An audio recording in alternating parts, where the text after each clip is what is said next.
Welcome, everybody. We will get started shortly. We're so glad to have you here today. While we're waiting to get started, if you put your name, location, and organization in the chat, please.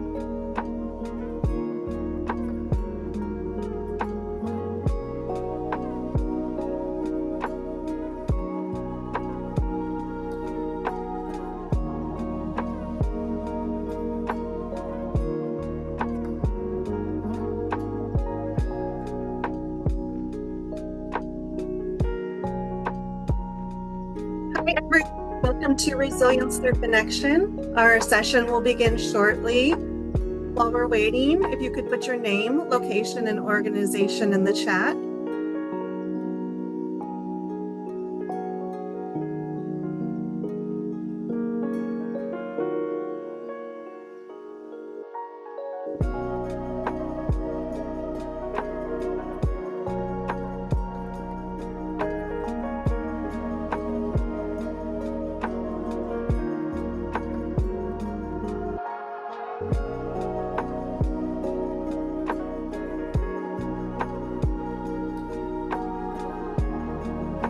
Hi, everyone. We'll get started in about 1 minute.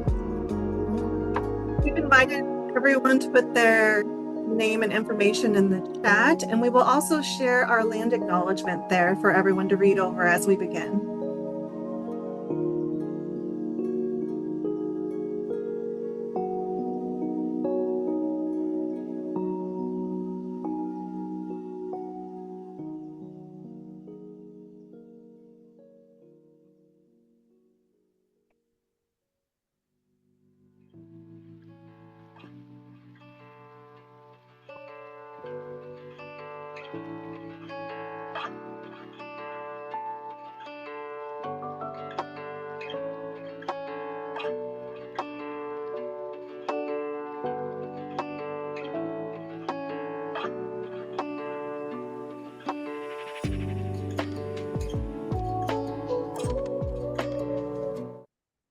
I'm seeing a minute after, so we're going to go ahead and get started just to be respectful of everyone's time.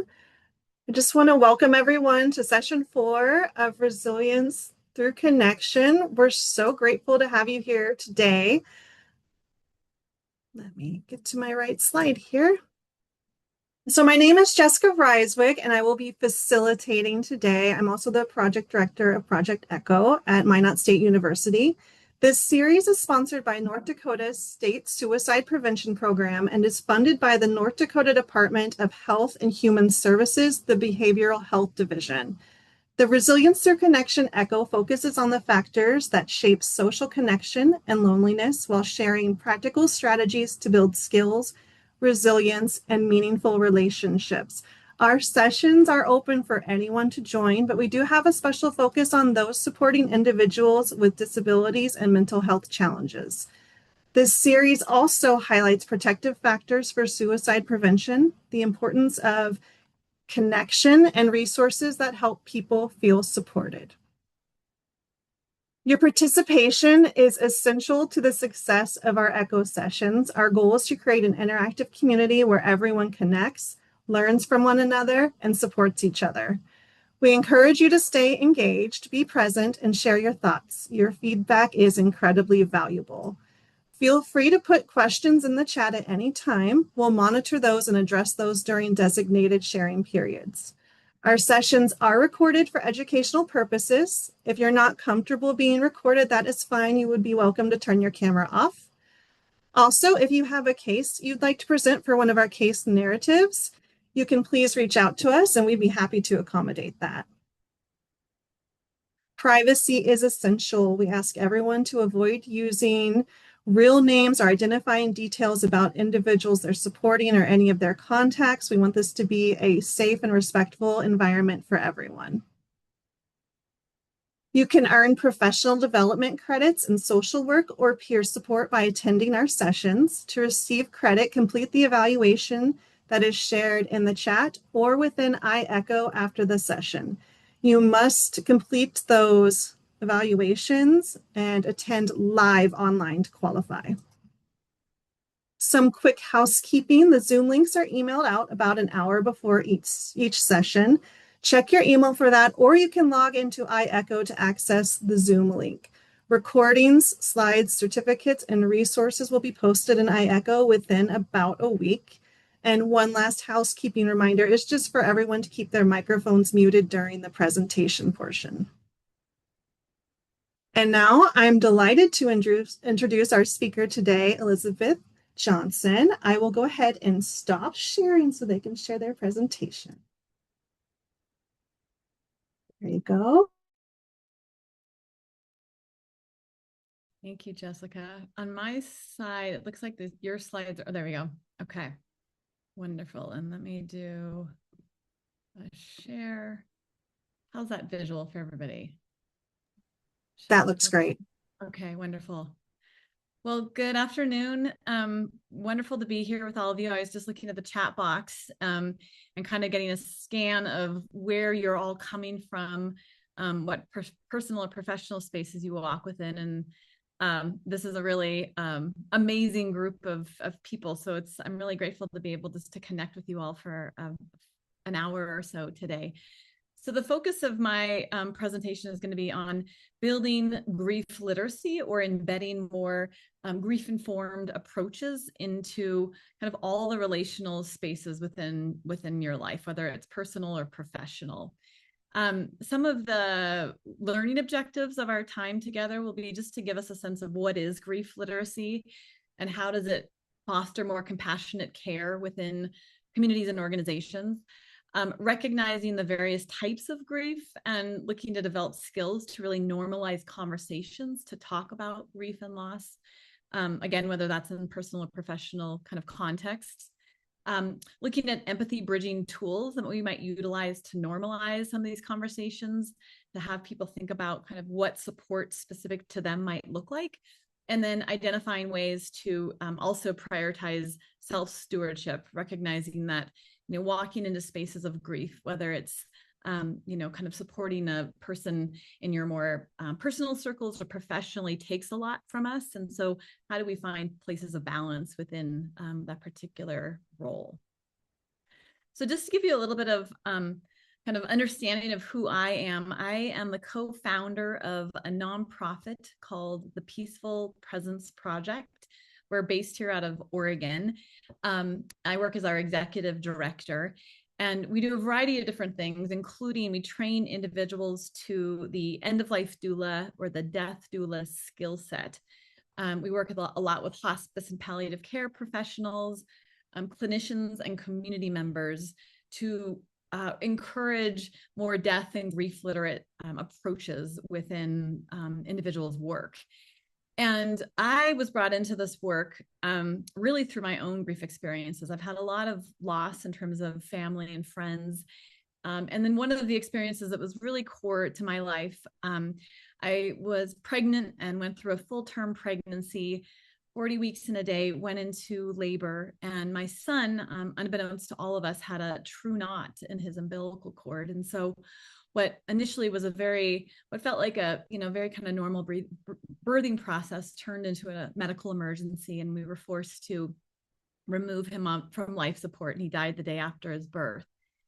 And that for me was this experience of finding myself in the midst of a life where there were some people that were able to turn towards what was happening and say, I am here. I will not go anywhere. I desire to be of support to you.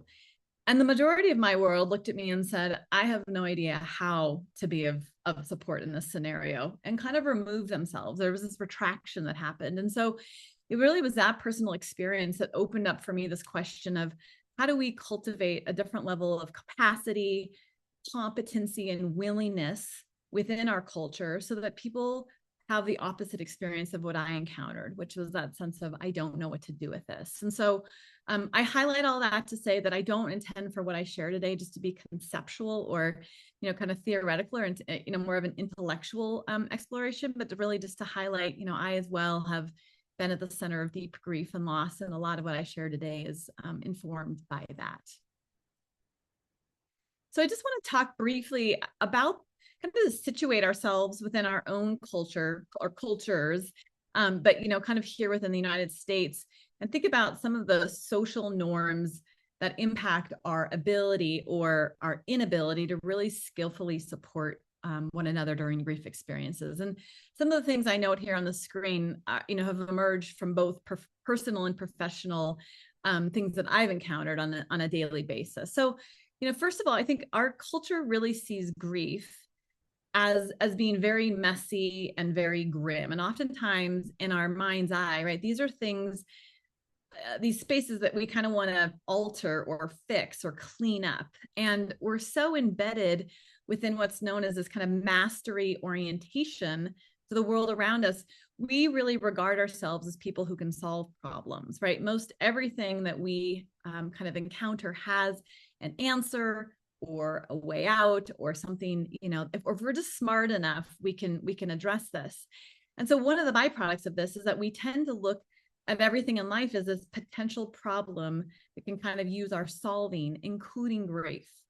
And for those of us who have been at the heart of a grief experience or support others, we know that oftentimes there is nothing to fix. It's something that needs to be accompanied, tended to, and skillfully sort of surrounded so that the person can just be in what they're in. There's another angle that we often take. Russ Menachem is a trauma specialist, and he talks about this concept of premature consolation, where we really try to make everything actually okay, right? It's okay, it's fine, before we've actually really done the work or asked ourselves to grapple with difficult situations. And so we kind of have this additional pressure, we've got to do things as perfectly or as cleanly as possible. And I think that, grief for the most part is not something that can be mastered. It's not something that can be perfectly cleaned up. And the more we really try to bypass it, the more it shows up in other ways in terms of mental health implications and addiction, in isolation, et cetera. We also have this real cultural sort of preference for the sensation of ascendance versus descendance.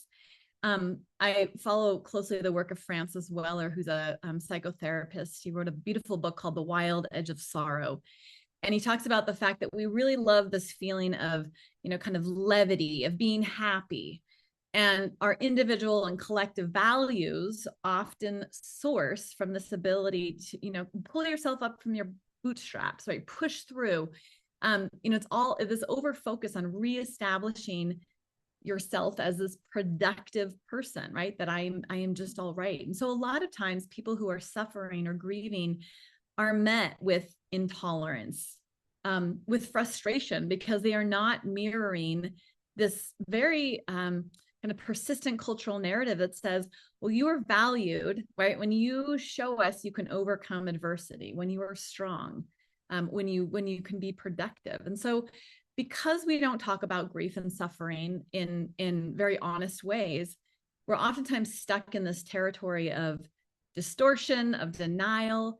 And those who are grieving or sitting with these places of discomfort are often, experiencing this feeling of being apart from, of being asked to be anywhere other than where they are. And so, whereas we're very social beings, right? And as grief and suffering are meant to be shared and acknowledged and held within social context, the majority of people are really being asked to be in these spaces in solitary fashions, right? And in some, in a very insidious way, what we've done is really privatized the experience of grief and suffering.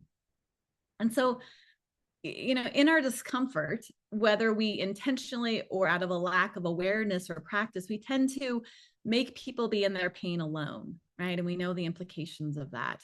We dismiss or undermine another's experience because we ourselves don't have the skill or are very uncomfortable, with those kind of oftentimes kind of underbelly experiences of life.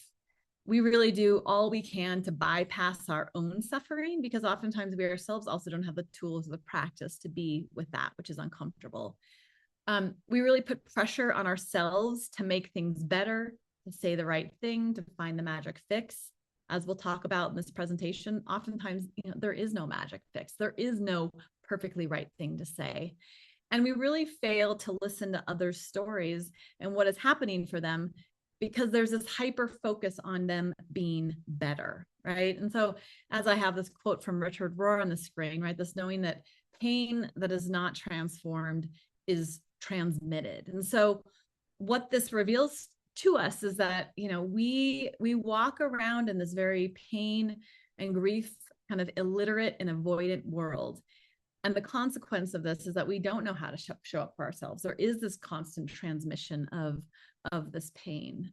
So that's, you know, part of what this grief informed or grief literate kind of understanding is hoping to address. So I just want to take a moment just to kind of have people maybe potentially feel into some of your own patterns.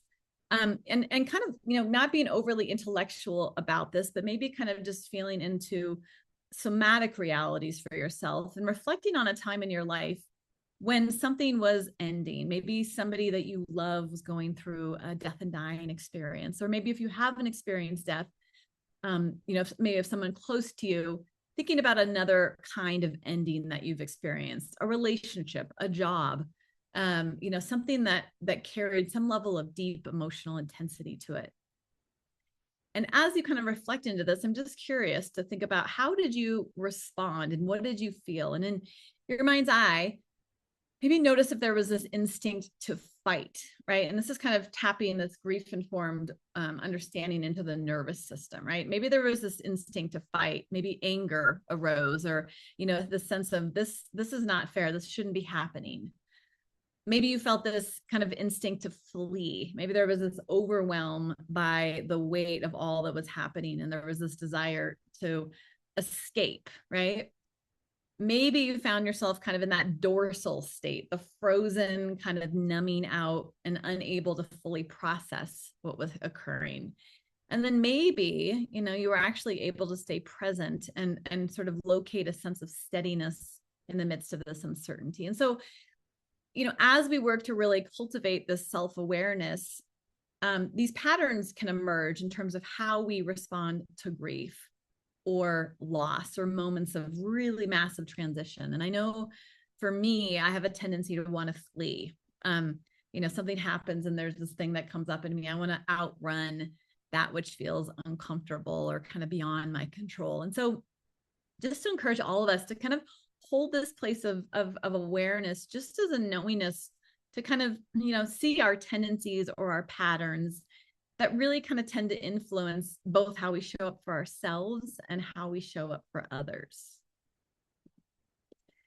So talking about grief literacy, you know, this is a really, I think, important piece of the puzzle when we work to encounter, when we encounter experiences of isolation, to really think about, you know, grief literacy as this way of having people feel acknowledged and supported around these difficult experiences. So as you see on the screen here, grief literacy really refers to the knowledge, the skills, and the awareness that are needed to really understand, to support, and to navigate grief, both personally for ourselves or in our kind of more intimate circles, and then within a community. So thinking about what a grief literate, you know, kind of community or society might look like. So one, recognizing that grief is absolutely a universal experience, right? That loss and death and transition, right? The little big and the big and little deaths or transitions in life are inevitably a part of everyone's lived experience, right? Everyone will likely experience grief at some point in life. So a grief literate society really understands grief as this natural, varied, and ongoing process, right? That sometimes it's there and sometimes it's a little softer, but it's not essentially a problem to be fixed. A grief literate society also recognizes and acknowledges that grief can also come from non-death losses, right?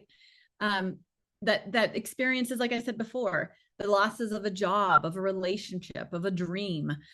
You know, we encounter different health-related things that cause a very fundamental experience of grief in our lives. And that we also have to understand that those losses and those griefs matter. It's something that people do need to talk about. in a grief literate society, people are comfortable talking and asking about loss experiences, right? These experiences and emotions have the ability to be talked about out in the open. And then there's this ability to really understand and accept that there's differences in grieving styles. And I'll talk more about this in a little bit, but this recognition that grief is this deeply personal and very complex experience, and there is no right way to grieve, right? That it's informed by where we grew up, the social and cultural and spiritual influences that really are at the center of our lives. So the bottom line around all of this is that the value of developing grief literacy is that it really reduces stigma, it really fosters resilience, and hopefully it really strengthens social support networks so that people who, as I opened up talking about, are in this loss or grief experience are actually met with empathy, with understanding, and that there's kind of this experience of the supportive community that says, we are here. You don't have to be in this alone. There's a lot of really fascinating research. There's something called the public health palliative care field. And there's a lot of words here on the screen, but one of the very interesting things that have emerged from this research is that typically about 90% of the population actually can get their kind of supportive needs related to the grief experience. They can get those needs met in kind of informal or more personal circles. So about 60% of the population really is able to be supported through grief from the support of family and friends. About 30% of the population benefits from some level of kind of peer support or a volunteer-led group that gives people the space to talk about their experiences. It's really only about 10% of the population that kind of oftentimes might experience more of that complicated grief and really needs that more intensive kind of mental health intervention.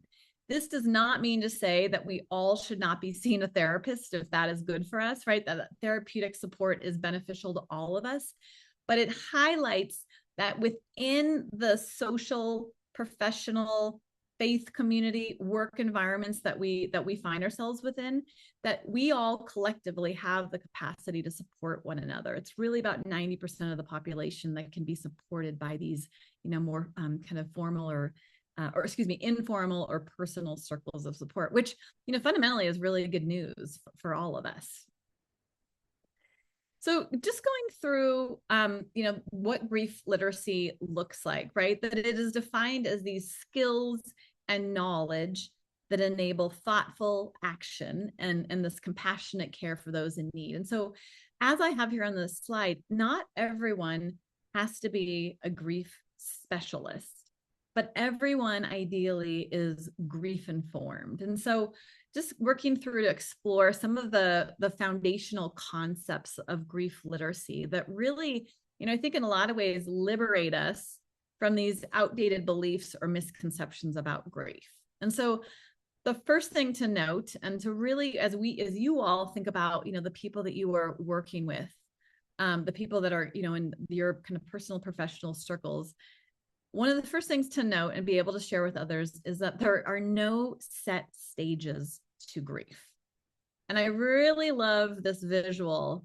The image on the left there, right, talks about the early theories of grief. And, maybe a lot of you have heard of the work of Elizabeth Kubler-Ross, where she had the stages. She actually was working with people who were dying and talked about, this process that people go through. And from this, there was this extension of, well, we want people to understand there are these 5 neat linear stages of grief, right? We start at denial, then we go into anger and bargaining and depression, and then we all end up in this place of acceptance. The reality is that grief looks and feels like the image on the right?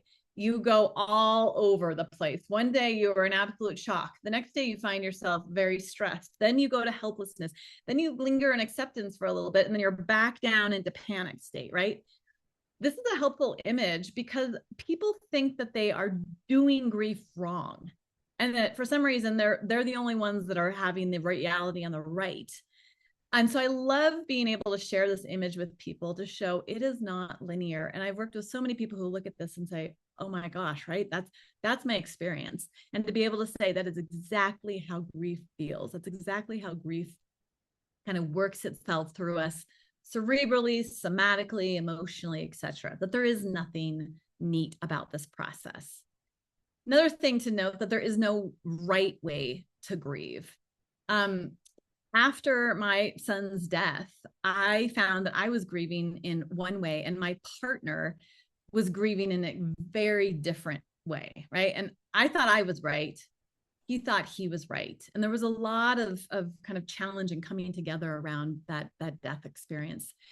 It wasn't until I came across the work of two grief researchers and psychiatrists, Kenneth Doka and Terry Martin, that I really started to kind of establish a more compassionate perspective for both myself and my partner. And so based on their work with thousands of people around the grief experience, they found that there's some distinct grieving styles. And I have two of them here on the screen. So one, the intuitive grief style, this kind of stereotypically is understood to be more of the feminine way of grieving, right? So this is about more feeling than thinking. And oftentimes the grief expression really mirrors the inner feelings and emotions that somebody's having. So grief is experienced oftentimes as these waves of emotion. And there can be this focus on really kind of exploring and expressing feelings and processing emotions. So, talking about it, saying things out loud. This is the type that, or the response that oftentimes will more likely seek support from others. Instrumental grief response is oftentimes understood to be more masculine way of grieving. This is more the thinking than feeling. It's often expressed in more physical or cognitive or behavioral ways. For my partner, it was getting on his bike and riding 30 miles and just trying to really move the experience through physically. So this response is often focused on doing and actively responding to grief, less likely typically to kind of share experiences or feelings with others. So just an example, right, that we oftentimes have this innate or learned response to grief that is very appropriate to us, that one type is not better than the other, that there's no right way to grieve. And by kind of having some of this grief informed perspective, we can start to notice like, oh, right, okay, they're a little bit more in that instrumental response. That's an entry point to be able to kind of talk about or notice what's going on for them around their grief. Just some other things, right? The grief can feel so unpredictable, right? Sat with so many people that say, I woke up this morning, I made breakfast for the kids, I felt so good. I took them to school, I came back and I was on the couch for 4 days. I thought I was doing so well, and all of a sudden I'm not. How do I anticipate what's going to happen from one moment to the next? So difficult. The grief is not something to get over or to solve or to be cured of, right? There is no cure to grief. It's the response to something that has happened in life that has meant a massive, great deal to us. The more that we can have people understand that we understand that, the more supported they will actually feel. The grief can be all consuming. Dr. Mary Frances O'Connor is a researcher who's done a lot. She has a book called The Grieving Brain and the Grieving Body that talks a lot about what happens from that somatic level within the body, right? But when we encounter loss, there's oftentimes the cleaving of this mental map that we have created in life that has allowed us to kind of predict what life is about and what will come next. And when we encounter loss, that mental map goes away. And so all of our system spends all of this time trying to rework a map that makes sense to us. So when people say, I am so exhausted, this is so consuming, I can't do anything but grieve right now, it's because we're working to reestablish a map that makes sense in life, right? And so to be able to normalize, it's consuming for a reason. The grief can really involve secondary losses, right? I've lost my husband, but with that comes financial stability. This financial stability goes. That sense of role that I had in life goes. That there's this whole kind of oftentimes wave of additional losses that connect to that primary loss. And then that grief can just really cause this wave of existential questions, right? The sense of, if that can happen, what else can happen in life? And there's oftentimes this, process of reestablishing trust in relationships, in life, in the decision to even want to be here in the first place. So just kind of spending just a second to talk about the differences in language sometimes between grief and mourning. And Dr. Alan Wolfelt is a grief counselor. He's the director for something called the Center for Loss and Life Transition out of Colorado. And he reminds us that grief is whatever we think and feel on the inside, right? It's this intrinsic response to a loss that has occurred. It is natural, it is necessary, it's an active kind of internal process that happens. It is not an illness or a mental health issue, right? Grief itself is natural.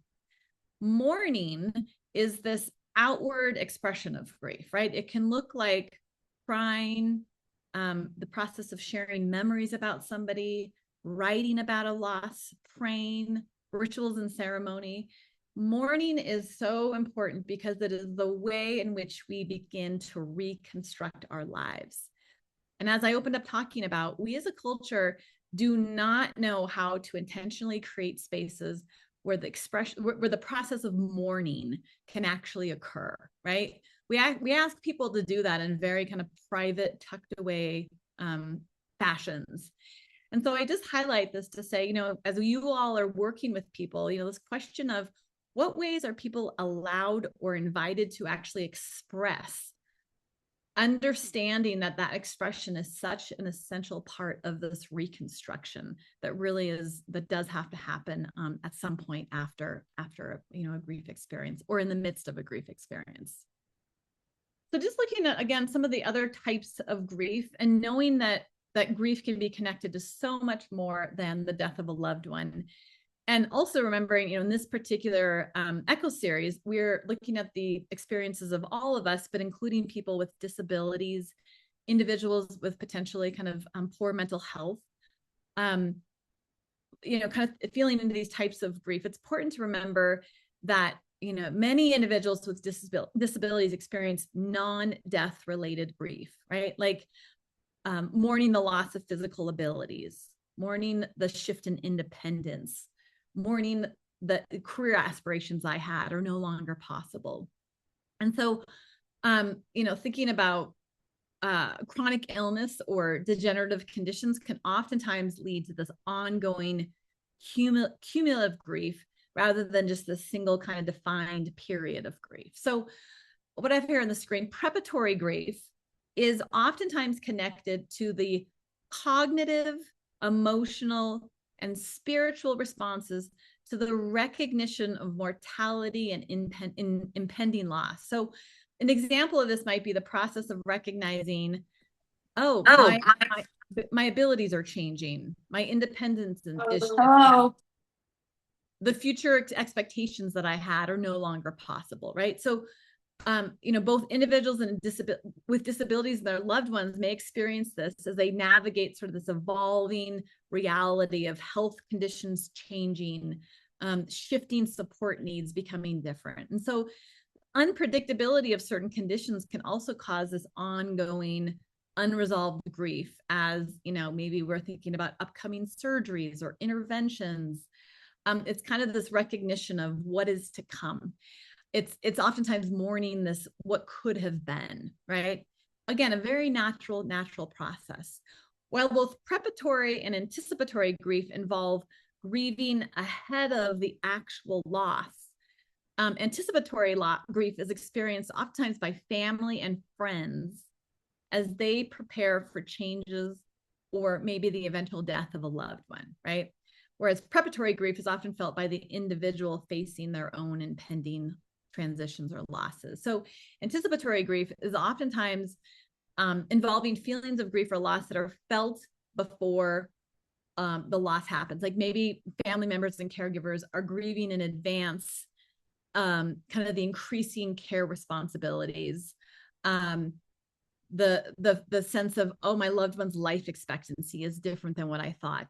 with this new dementia diagnosis, I am caring for them now, but I am also grieving the future that I know will eventually come. Anticipatory grief is a very, very, it's a regular experience that we all have when we're in the midst of something that we recognize, the financial strains, the evolving relationships, like the things that will come. And so I would just highlight this to say, it's very important to carve out spaces where people can actually do reflection around the kind of the anticipatory grief that they're feeling. Complicated grief is this prolonged, intense form of grief that goes beyond the typical mourning period. And so this is really when we think about people who need more kind of advanced intentional therapeutic intervention, right? It can be where there's a kind of this overwhelming, persistent, I can't get out of what I am in.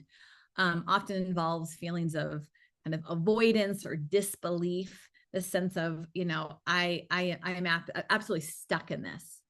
And then disenfranchised grief is grief around a death or loss that cannot be acknowledged or is not socially sanctioned or publicly mourned. So this can look like death by suicide, death by addiction, child loss oftentimes is put in this category, because we don't want to talk about it. Pet loss, right? And so for individuals with disabilities, this can really manifest as grief unrecognized or invalidated or minimized by society when, the loss of independence or identity or mobility are very real, but not seen as legitimate or real griefs by, kind of the culture at whole. And so it's the sense of, kind of the invisible or unacknowledged losses. Again, this is another place where to open up, space to have people really be able to reflect upon this is really important. So Dr. Diane Meyer is an internal medicine doctor at Mount Sinai Hospital in New York. And I love this quote that she has, which is, the only treatment for existential and spiritual pain is relationship, attention, sitting with, not trying to fix. That willingness to be with and engage the person in giving voice to that suffering is such a powerful intervention. It is not about we can fix everything, but we can enable giving voice to profound suffering. And that makes a huge difference. So it's this idea of presence as intervention as being more than sufficient, right? And at the end of the day, that is all that we want. We want to be met with empathic, positive regard and not meant to feel crazy or isolated in whatever we're feeling. And so recognizing the way in which we show up is medicine unto itself. So thinking about some of the tools to recognize and respond to grief, right? As we've talked about from the beginning, really working to normalize the grief process and be present with what is happening, right? That giving the sense of, I am here with you in this. And then really, as much as possible, encouraging reflection via simple interventions, which I'm going to talk about here in a moment.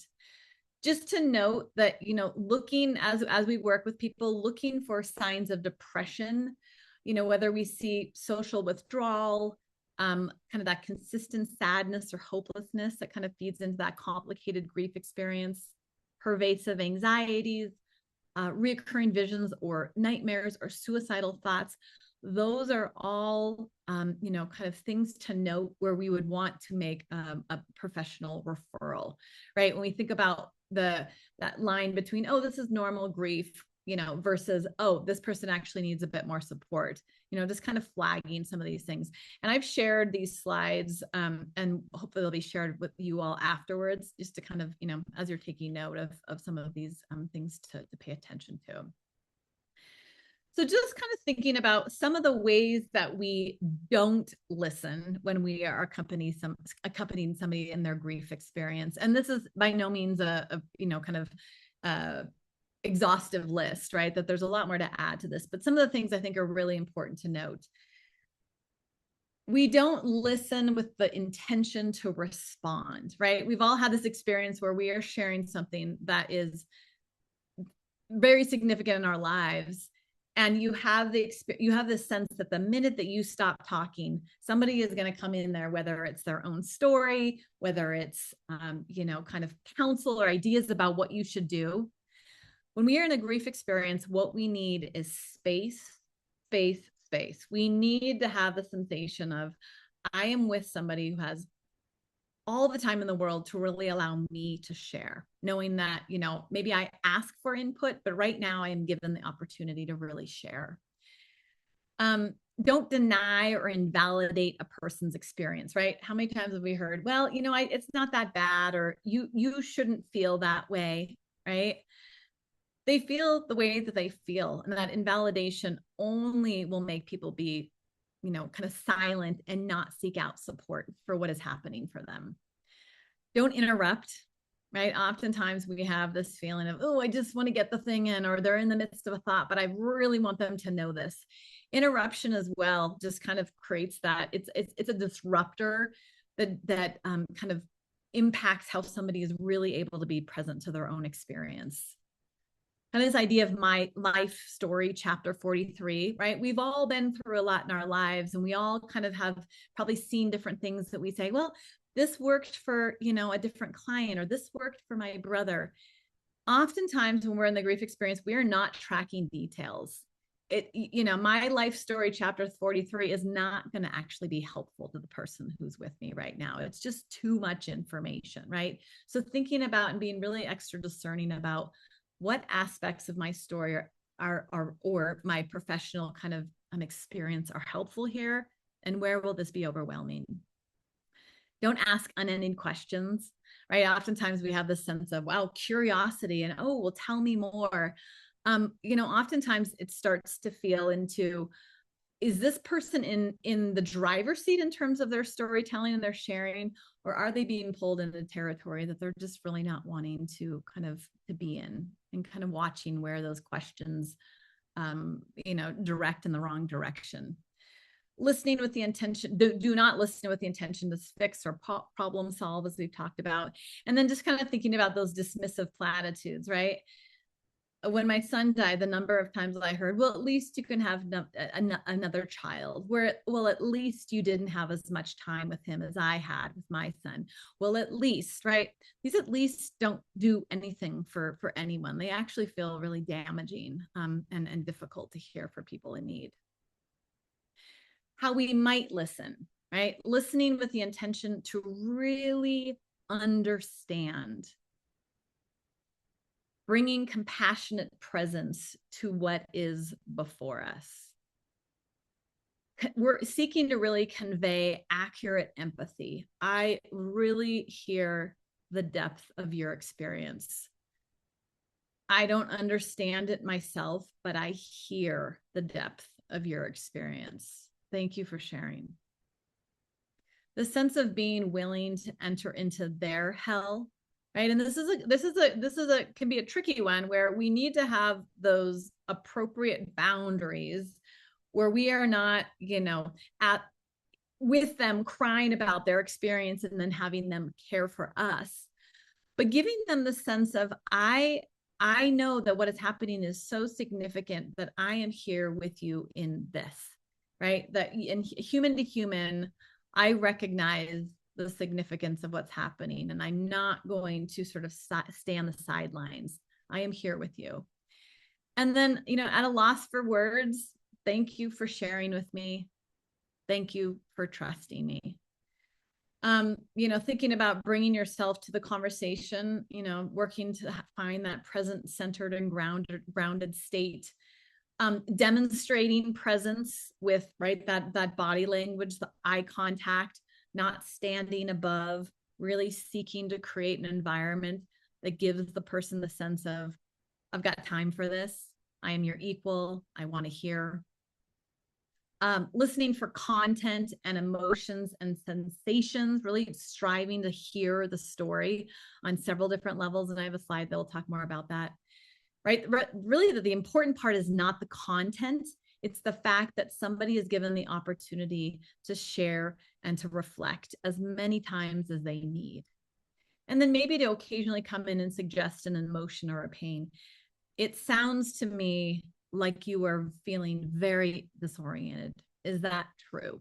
Right. And helping to kind of, through these questions, signal one, that you were listening deeply. And sometimes it gives them the opportunity to say, no, I don't feel disoriented. I feel angry. Right. And so giving kind of that back and forth that really gives them the opportunity to sort of even feel into, from a potentially different vantage point. This is what's happening for me.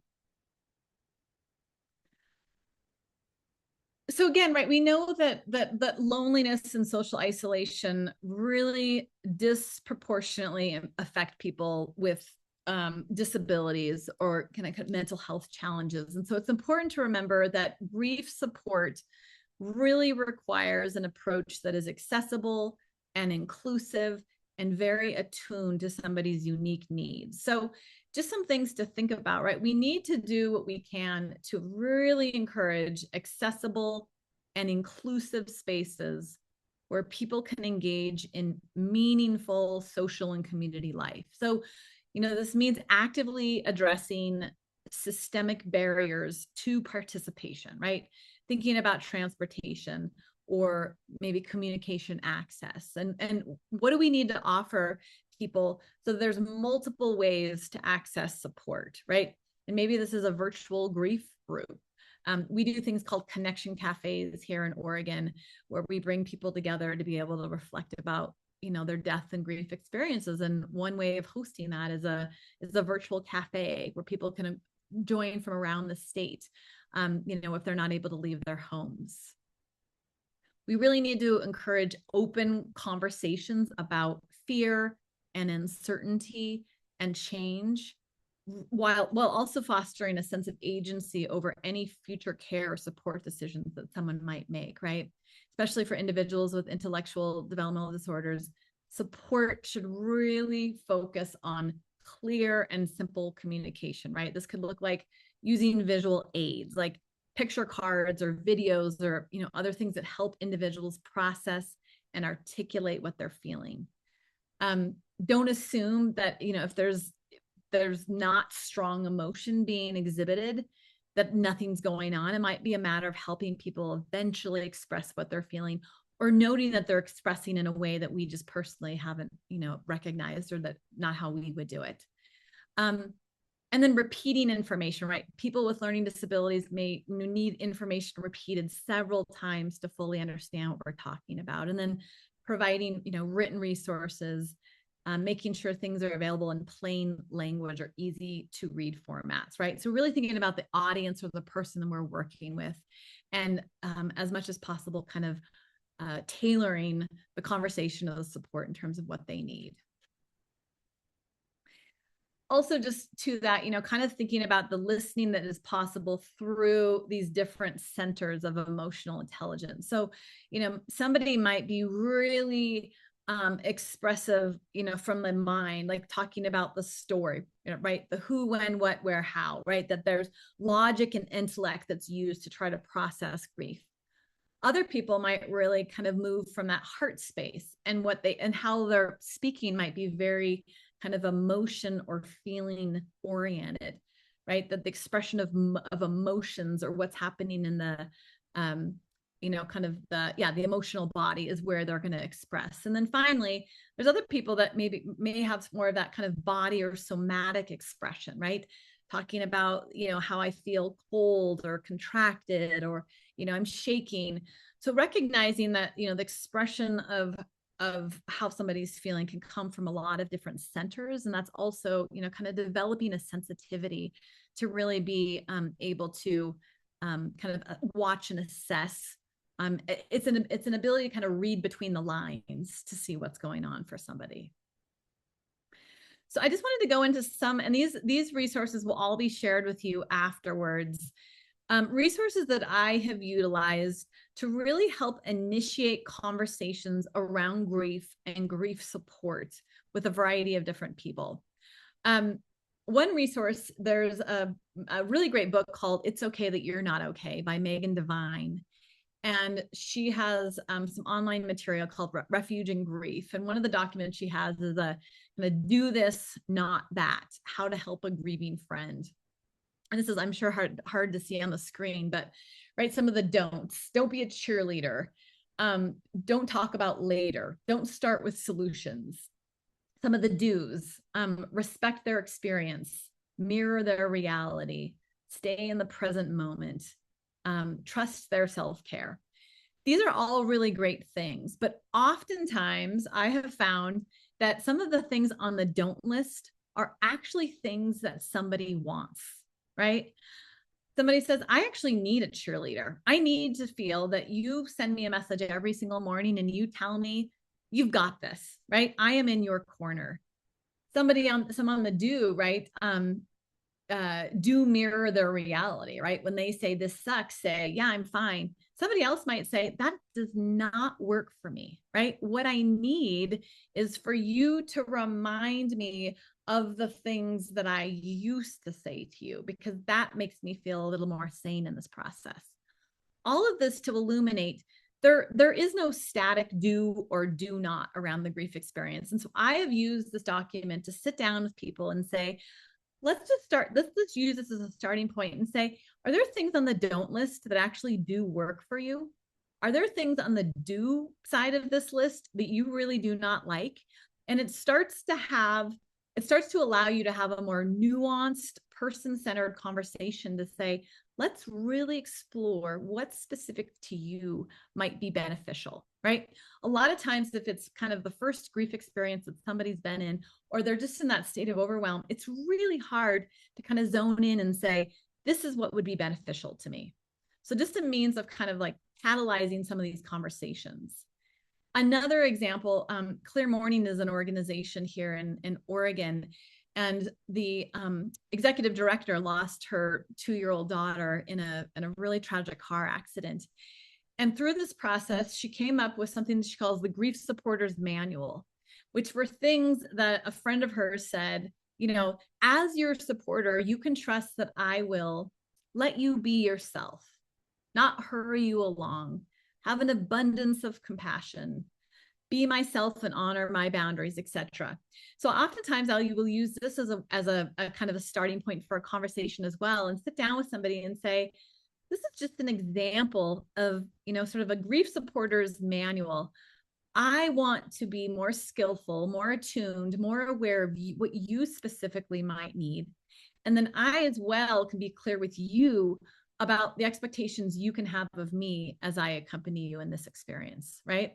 So you kind of start, as your supporter, you can trust I will send you a text message every morning to check in. You can trust that I will work to have a meal on your porch every 5th day. As your supporter, you can know that you can call me at any hour of the day and I will answer, right? So what are those things? What's that agreement between, person to person or community to person that really helps to lay out and say, this is what this relationship can look like. This is what the griever needs. Again, it doesn't have to be a static thing, but it just helps people to orient to, what sort of support might be helpful and what can actually be committed around that support. Another great tool is the social ecosystem mapping, which I've had people do, where you kind of put yourself, if you're working with a client, for example, they put themselves at the center, right, in that yellow spot.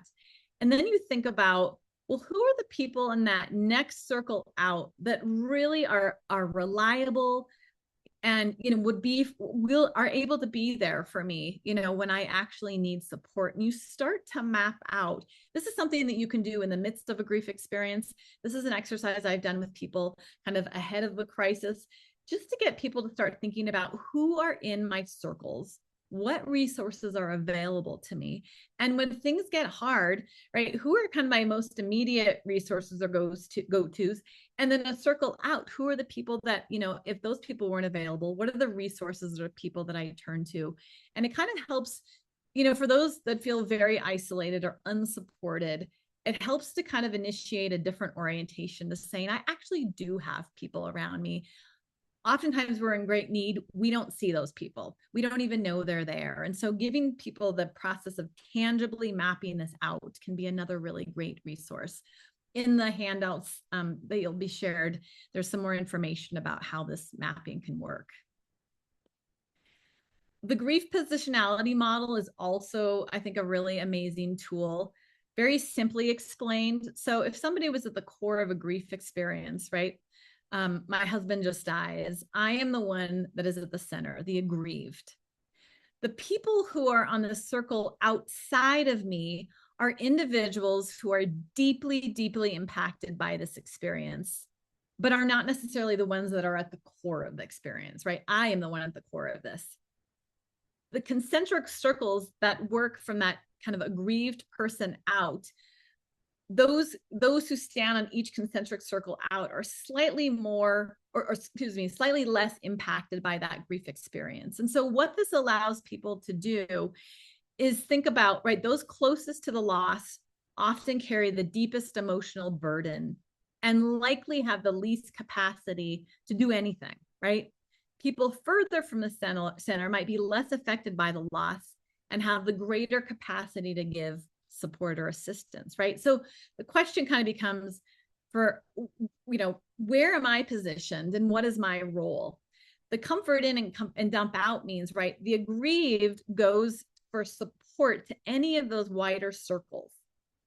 If, for example, I am a person that sits in that middle concentric circle, I am going to go find support from the people in the wider concentric circles who are less impacted by something. And I am going to focus all of my support inward to anybody who's on a circle kind of closer to the aggrieved. I think this is a useful tool because it just helps people to kind of conceptually say, where am I giving support and where am I seeking support? If I am in this wider circle, I am not going to go to the core aggrieved and say, I am so affected by your husband's death. I need support and I need to cry in your lap, right? And we know for those who've had really deep experiences of grief, we've been asked to do that oftentimes, right? That those who are affected by the loss we've endured, we end up sometimes becoming the supporter. So just a way for people to kind of orient and think about, where am I seeking support and where am I giving support and what is appropriate here? I'm not going to go through this, but this is a great mnemonic to think about when we are supporting individuals in grief, kind of some of the questions that we might ask to kind of, kind of navigate or walk themselves and ourselves through the process. You'll have this handout. This is another great handout, somatic expressions of grief, that I've put in front of people. And it kind of helps them go, oh yeah, I've actually been fatigued. I have been nauseous. I have felt these things. And just started the conversation of saying, this is all very much about, the grief experience that you're in. Again, it's a normalization tool. It can be really helpful to people. And then just thinking about, kind of this final piece of self-stewardship. One, recognizing that you, whatever role you are playing with a loved one, with a client, et cetera, that you also will be impacted by that experience, right? That you will be impacted by their experience, and you also acknowledge that you too will grieve your own losses. And so to develop some level of kind of self-stewardship that allows you to kind of do this pause and this reset, the sense of, where am I and what do I need in this moment? And so, just some kind of essential building blocks of resilience and sustainability, thinking about what are the things that provide my own foundation of wellness, of allowing me to have a pause and step back and kind of reflect and say, what do I need in this moment, right? We know that burnout and emotional fatigue are very much probably a part of a lot of the work that you all do. And so really prioritizing those foundations that give you a sense of perspective, of distance, of grounding, right? And defining that, really seeking to define that for yourself. I'm going to go past this and just say, right, in self-stewardship, the touchstone can be this guiding principle or practice or internal reference that helps an individual stay grounded and aligned and intentional, and can be this reminder of, your values, your commitments to well-being. For me, an example of a touchstone is I have a rock that I have in my pocket at all times. And before I go into somebody's home, I feel that rock and I have this as a point of a reminder, right? I am prepared for this moment. I will show up in the best way that I can, right? I believe in what is possible. And then after I leave, I take that rock and I take it for a moment and I say, I remember I did the best that I could, right? I showed up and I do what I can to leave that experience in this rock. And so it just helps to, kind of create a little bit of that appropriate balance, distance, and perspective that's really required when we show up to these, extra tough, extra kind of oftentimes acute environments. So there's all of the resources. There's links that will be in the slides that go out. And then some of these are handouts, and those will also be shared with you as well. And I think that we're pretty much at time here. I don't even know that we'll have time for Q&A. One of the last questions was just thinking about how might, you think about kind of applying some of these supportive interventions. So I guess maybe that would be my challenge, or my kind of prompt to you after this time, is just to really think about utilization of some of these interventions as you work to support the people that you work with.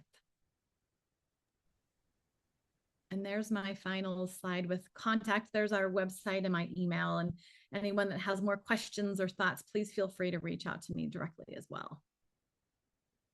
And thank you. Elizabeth, thank you so much for that beautiful, beautiful presentation. If we can squeeze in the two questions that I saw, I think that would be great. Sure. Brandy had asked a question on the different types of grief, the intuitive and the instrumental. Are there other types as well? There are, yeah, there's a great resource, and I will try to find it, Jessica, and share it out with you as well to send out to people. Doka and Martin really talk about the intuitive and the instrumental as the primary grief responses that they have noted, but there, in the last couple of years, there's been the emergence of some kind of other nuance around that, and I will look and share out that resource with you as well. That would be great. That would be great. The other question was, how do we support when we want to support other people who are grieving, but we're grieving as well? How can we do that? Mm-hmm.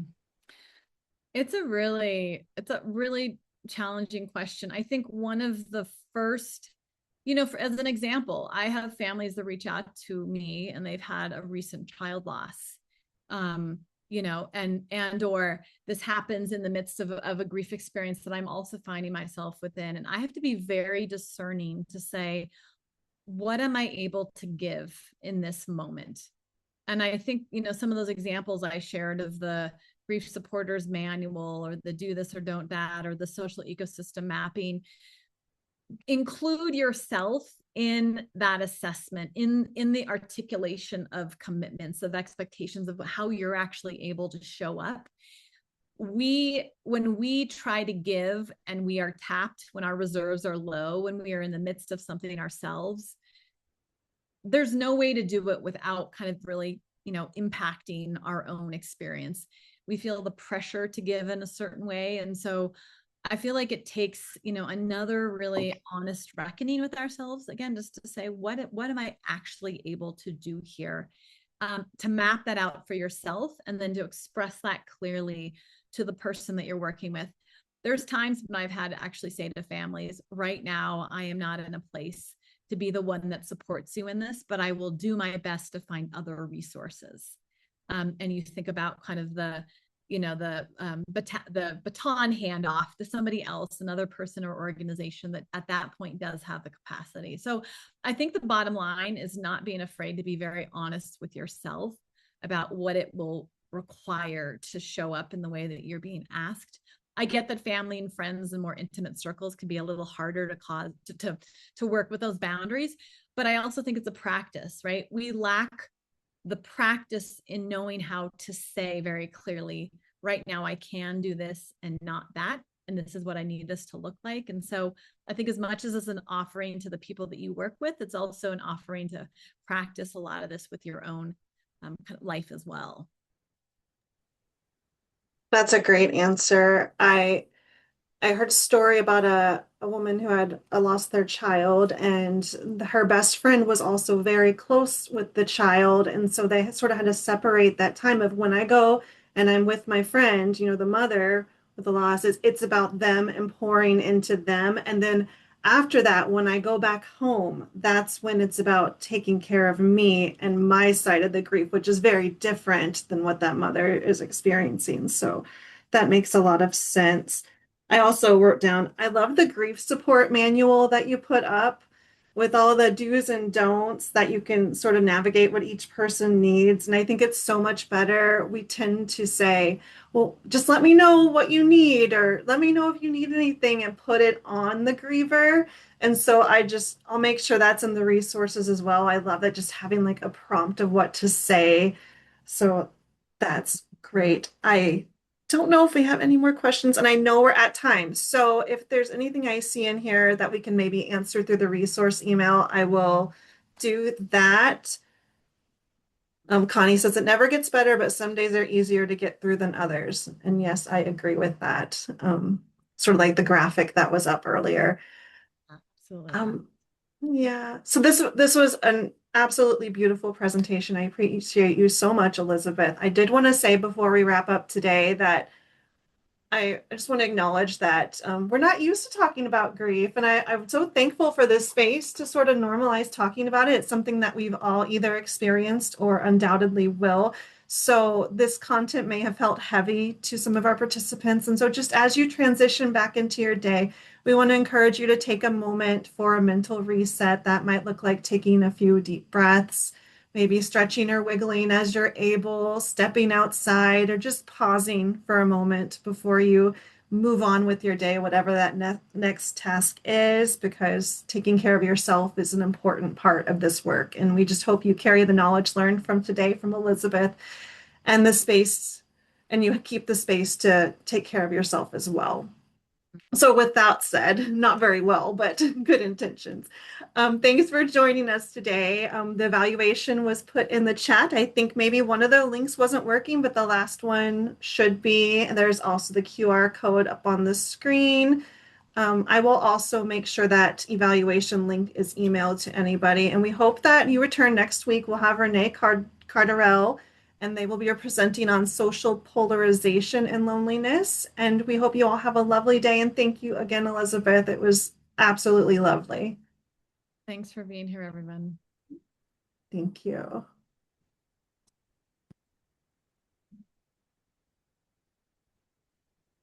Thank you, John. I like to hang on for a minute to make sure nobody needs help with my evaluation.